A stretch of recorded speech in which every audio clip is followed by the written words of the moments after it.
February 7th. Right. How are you? Have to try again. Hello? You're the lucky guy who was school today. Yes, how are you? Good, I know your face.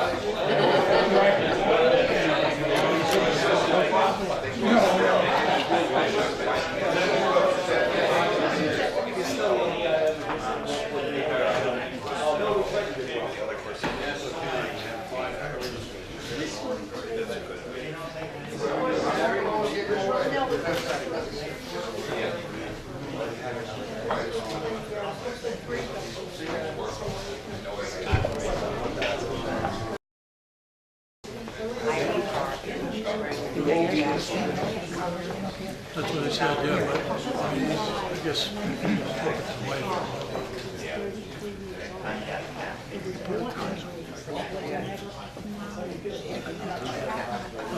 That's the new thing, anyways. The president is away. I believe it does. They're going to do anything. Supervisor, councilman. Hey guys, I'm guessing there's some grandkids here. I work for Smithtown Public Safety. I volunteer. Oh, so you know these guys? Absolutely. I'm a social worker, the Safe Center, and Bethpage. Supervisor, it's good to see you. You know, okay, everything's good. Councilman, how are you? Is it your nephew or your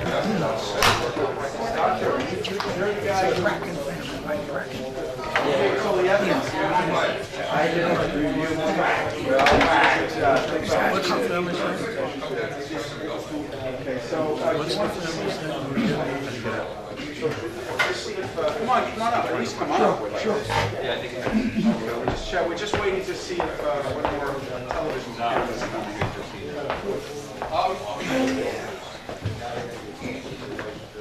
Okay, Irene, come on up. We're just going to stay here just for a few minutes. We're going to wait for one more TV camera that is supposed to be here. Get a high sign in 2 minutes. All right?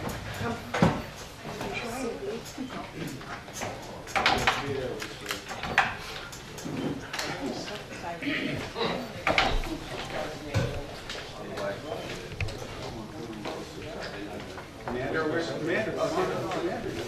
Yeah. Yep, come on up here too. All right, just give us 2 seconds. How are you? You doing okay, Danielle? Great, this is a great story. 50 years. 50 years too late, but It's on Facebook right now. all right, is he working? Yeah, we're trying to get the ETS.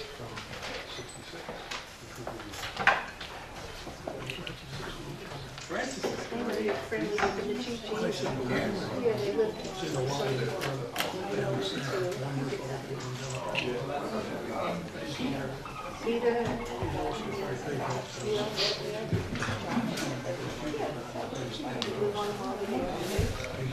Congressman Steve Israel, I have the privilege of representing Kings Park and Comac, a district that goes from the Nisququogue River all the way to the Whitestone Bridge. It's an enormous district, but most of the work that we do, the priority that we have, is working on behalf of our veterans and making sure that this country pays them back for their dedication and their service. And today we're doing just that. We are repaying a 50-year overdue debt to Irene Barkin, and we're going to talk about her husband, who left us some time ago, but today we repay his debt. She's a surviving spouse of a Korean War veteran, Bill Rondi. We're also here with Dr. Kevin Olson. He's a doctor of internal medicine. Tom Rondi is here, Irene's son. Brian and Michelle Rondi, grandchildren, are here with us. Ken Dolan, the commander of the American Legion here in Kings Park. Commander, thank you for your hospitality. Supervisor Vecchio and Councilman Creighton are with us as well from the town Smithtown. And as I said, we're here to repay a 50-year overdue debt to the family of Bill Ronde. Bill was a Marine and fought for us in Korea. Now, most people remember November 11th as Armistice Day.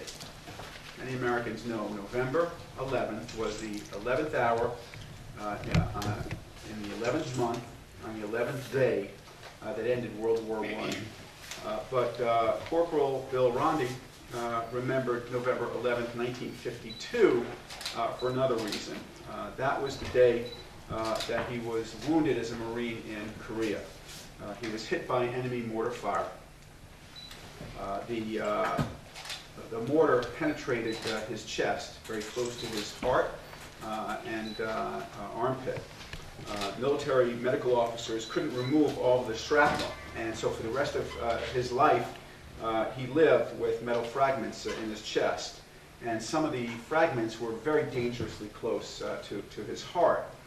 Now, November was another special month for Bill and his family because although he was injured in November 1952, he got married in November of 1954, and he married Irene. And this is their wedding picture. So 2 years, almost to the day, after he was wounded in Korea, those wounds were healed when he married Irene.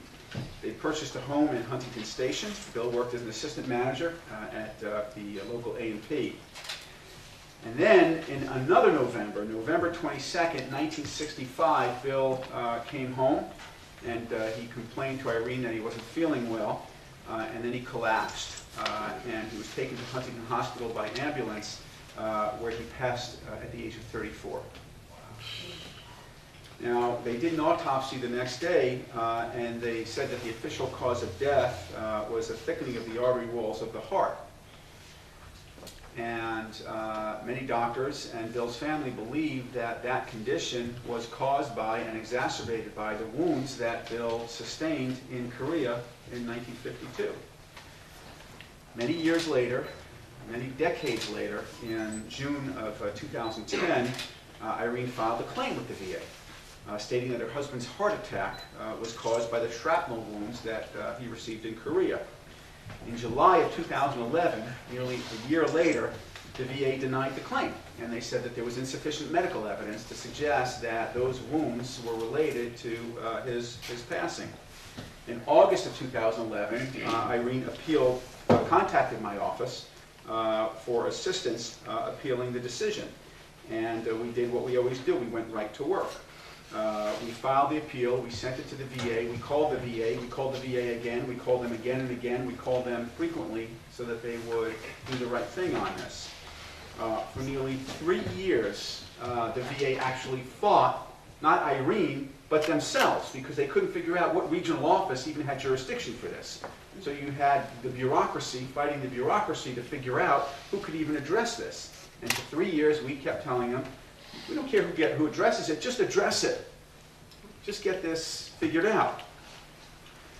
3 years, they kept asking us for more information, despite the fact that we gave them all the information. We gave them the autopsy report, we gave them medical opinions, we gave them military treatment records, we kept giving them information, and they kept asking for more information. And then in April of 2014, the appeal was denied by the VA for the same reason it was denied many years before, saying that there was no relationship between Bill's injuries and his death. But my team knows when it comes to veterans, we just don't take no for an answer. We just keep figuring it out. And so we demanded the case be reopened. In May of 2014, we reopened the case with new evidence, a medical opinion from Dr. Kevin Olson, who's with us today. We sent that to the Board of Veterans Appeals in Washington, D.C. And all these details, this chronology, may be irrelevant to people, but I think it's important for people to understand what we're up against in these cases and how time-consuming they can be and how monolithic the bureaucracy can be as an example of why we just have to reform the VA significantly. So in May of 2014, we reopened the case. We present Dr. Olson's medical opinion. It goes to the Board of Veterans Appeals in Washington, D.C.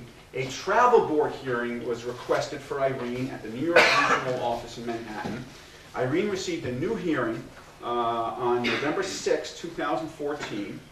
She goes to the hearing. Irene's son, Tom, picked her up, drives her to Manhattan from Comac, and she pleads her case again to the VA, this time to an appeals board.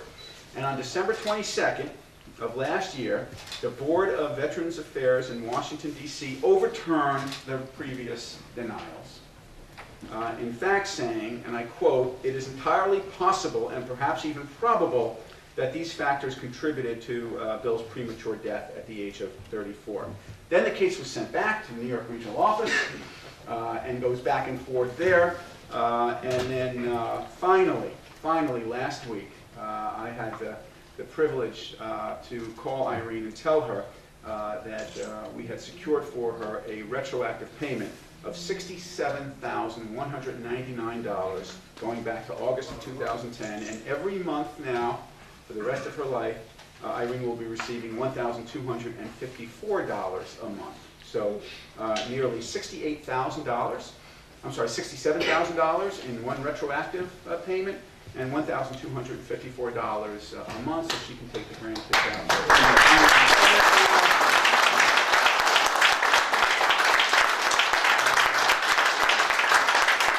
Let me just make one final point. My veterans team in my office has secured $8.1 million in back pay. $8.1 million in back pay. That may not seem like a lot of money in the general scheme of things, but when you think about, break it down to one veteran at a time, that's a lot of money. In fact, we've broken and shattered every single record in Congress for receiving back pay. And whenever we secure those payments, you know, Irene, when I came in, she said, "Oh, thank you." I said, "No, you signed my paycheck. You pay us to do what your taxes pay us to do." But whenever we have these conversations and we're able to make these payments, people frequently say, "You know, Congressman, it's not about the money. It's not about the money. It's about the respect." That's right. It's about the respect. The fact of the matter is that Bill, he died for his country. He died at the age of 34. He died for his country. He may not have died that day in November 1952 in Korea. He died in 1965 because of the wounds that he sustained that day. So he died for his country.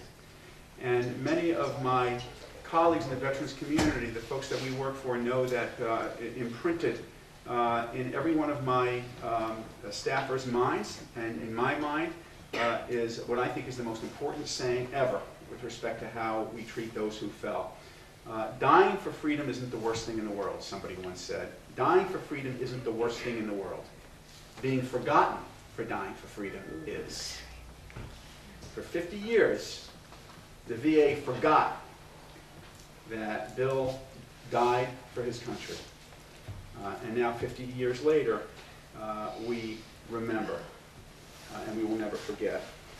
And so, on behalf of the Veterans Department, and Supervisor Vecchio, who is here, and Councilman Creighton, I'm going to present a check that you cannot deposit because it's a little too big. And then I will turn it over to Irene to say a few words. But I did want to present this retroactive check for $75,199. I'm sorry, $67,199. Oh, it just went up.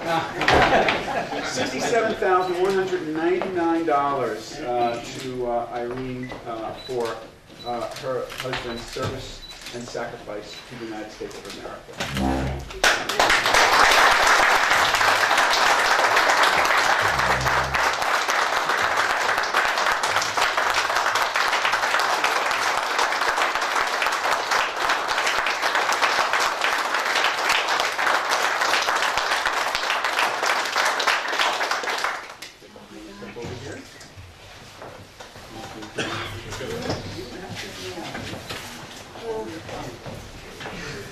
It's difficult for me to talk in front of people, and I'm very emotional. But my thanks to everyone who helped achieve this day. It's a great honor to my husband, and this is what I wanted more than anything. So my thanks to one, Congressman Israel, Dr. Olson, our family, friends, for being there to support me for this very momentous occasion in my life. Thank you so much.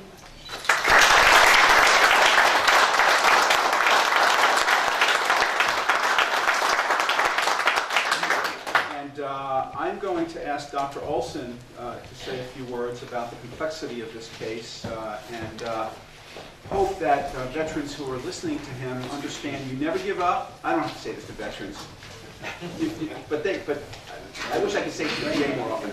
You never give up. You never take no for an answer. You just keep marching and marching until the mission is accomplished. Dr. Olson. I'm going to keep it short because the Congressman has done such a good job of recapping the highlights. But basically, you know, he really received very severe battlefield injuries. And why he was denied, I don't know. But the wound, had it not been taken care of immediately, it would have been a fatal wound. But basically, and he got really good medical care. But even still, he developed, you know, a lot of problems going forward, and it really cut short his life. But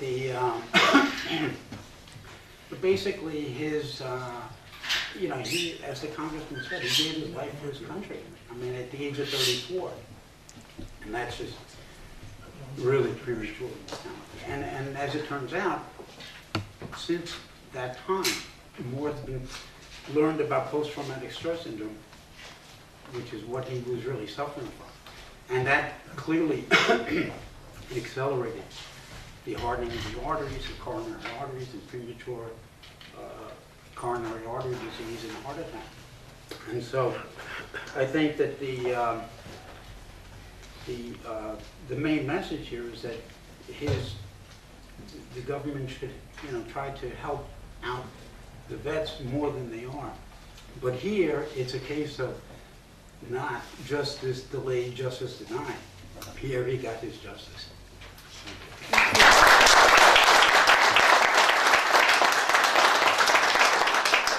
Now, Councilman Craig. I would just like to say that I would like to congratulate Congressman Israel for getting this award for the family. I think it's terribly important to the family and important to all of us. And I do think there's another aspect of it. Congressman Israel mentioned the word respect. I know this affects this family and many of the people who are in this room. The veterans of the Korean War and the Vietnam War were never afforded the respect they deserve. That has changed and things have gotten better. We should never, ever go back to that lack of respect for our military. Thank you.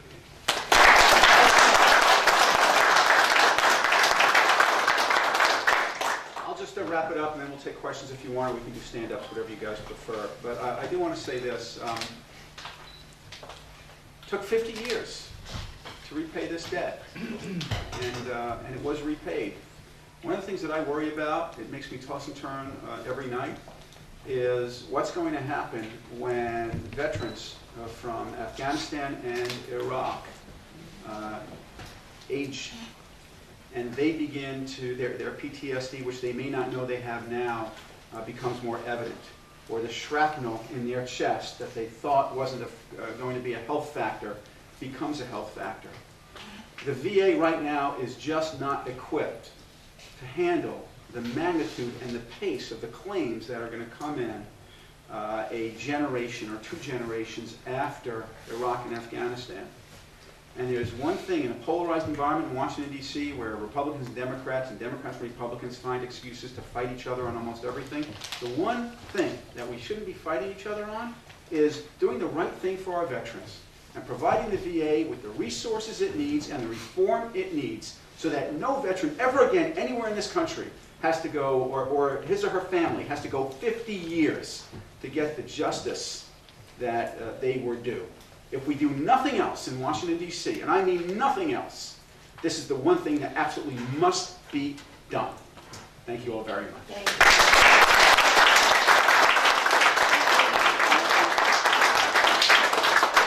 Questions? Or did you you have questions, or you want to just do stand-up? Yeah, we can Okay, just we'll do- do stand-up? Okay. Would you guys like to get together for a Okay, picture real quick? sure. Here, let's step out, let's step forward, everybody.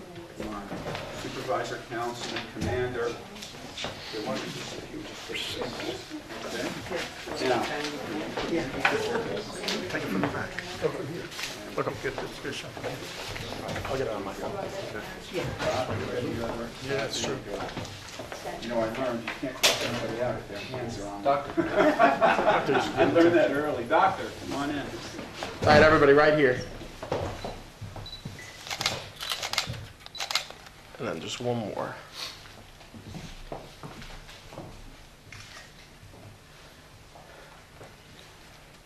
Okay? No? Oh. Oh, paparazzi is here. Wait a second, please.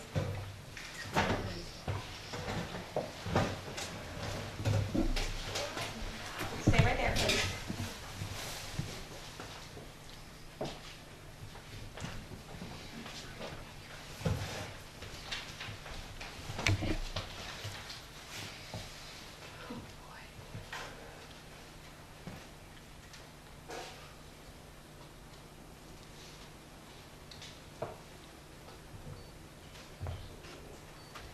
Good? Almost? Wow. This is like a Cecil B. DeMille movie.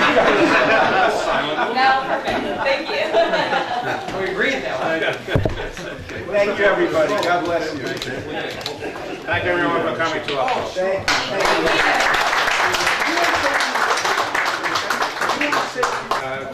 To host it for a veteran that signed that blank check and came out of the war with such wounds and seemingly healing and getting back to a normal life when all the time these wounds were festering inside his body and creating havoc in his whole system, and to leave a family at such an early age is a terrible thing. But he signed that blank check, and we are truly grateful for what he did. We're truly grateful for his wife carrying on, raising a family under such adverse conditions that this day is definitely long and overdue. Thank you very much.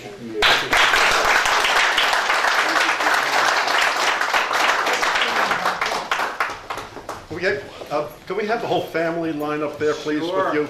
All right? Yes, sir. Family members. You want the family? Yeah, all the family members. You want them alone, or? I have a wide angle lens, don't worry about it.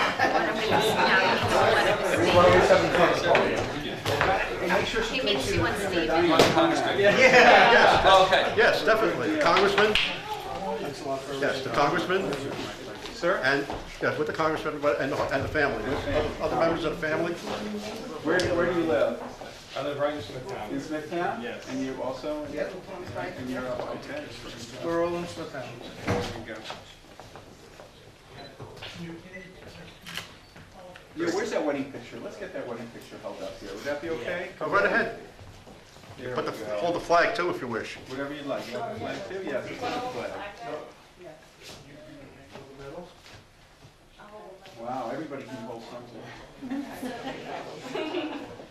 You came all the way from Williston Park? Yes, I You did. were too kind. Thank you. Well, we appreciate everything you You're the do. best. I'm going to be out your way in a couple of, the next month, I think we're going to do an announcement at the post. Yeah, I think so. Yeah. Ready? Got everything? Right here, everybody.